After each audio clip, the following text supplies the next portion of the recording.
National Association of Graduate Teachers, Yetraniti as NAGRAT, so what in the 4 do 9 now to ho, aban tie. Na a school for no one more ekobro one teacher ni wo KADE Senior High Technical School no. On pen patadie emochichiri no na nkwada no so wonche won mo aso. Se and the 4 do 9 twem no man tehwe a omumom aban ebete wonka. National Association of Graduate Teachers, SHTS NAGRAT, NAD, and the 4 Edunai Emma Banyi essay, one penitoto and penanoa, KADE Senior High Technical School is young for Quachi, one more chinia or bono, a botro, one more shana, a suchibio who be one more famasa is young for no essence, say, and ya dear one more as so and no chance so eka home. Sir IGP, Sir IGP Momodia, Sir Obasha say, na police for,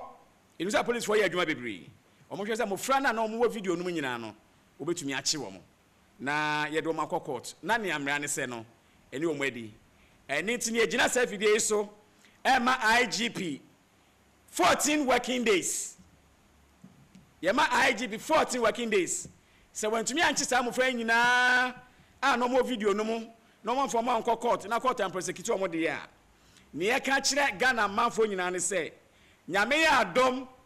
na ye the terms of when eba na wie na eba be school January mu a